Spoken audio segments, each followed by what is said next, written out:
కొందరికి bus పడది, ఇంకొందరికి car పడది. అట్లనే ఈ ఉత్తర కొరియా అధ్యక్షుడు కిమ్ జాంగ్ కు గాలి మోటార్ అంటే పడదట. పడది కాదు, పరమ డర్రట. గాలి మోటార్లో పోతే ఏడ కూలిపోతుందో, ఎవరు కూల్చేస్తారో అని అధ్యక్షుల వారి ఫ్యామిలీ కోసమే స్పెషల్గా చేపించిన ఈ రైలు బండనే ఎక్కడికి పోయినా ప్రయాణం కడతాడట కిమ్ కాక. ఇవాళ చైనాలో జరిగే సెకండ్ వరల్డ్ వార్ విక్టరీ పరేడ్లో హాజరు పడుతందుకు నిన్ననే చైనాలో దిగిండి. ఇట్లా మొత్తం 20 దేశాలకు మీదనే ప్రపంచ నాయకులు వస్తున్నారట ఈ పేరంటానికి. అయితే కదిమోళ్ళంతా గాలి మోటార్లలో దిగితే ఈ కిమ్ము కాక మాత్రం తేయాంగ్ అని పేరు పెట్టిన ఈ రైలు బండ్లనే వచ్చి దిగిండు. అందుకే ఈ బండి ఇప్పుడు టాక్ ఆఫ్ ద దునియా అవుతుందన్నట్టు. బండి అంటే మామూలు బండి కాదుళ్ళు, బుల్లెట్ ప్రూఫ్ బండి ఇది. 90 డబ్బాలుండే బండి మీద బుల్లెట్లు, బాంబులే కాదు మిస్సైల్ వేసినా కూడా లోపలికి దిగాయట. అంత బందోబస్తుగా చేపించిండట.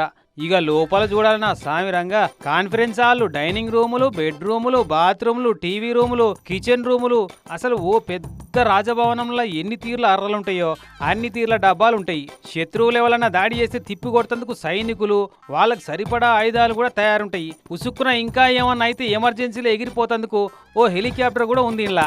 ఇక సారికి వడ్డించే వంటకాలు ముచ్చటైతే చెప్పనే వద్దు. దునియా దేశాలకు వెళ్ళి పట్టుకొచ్చిన మాస్టర్లు వండి పెడుతందుకు తయారుంటారట వంటకాలన్నీ.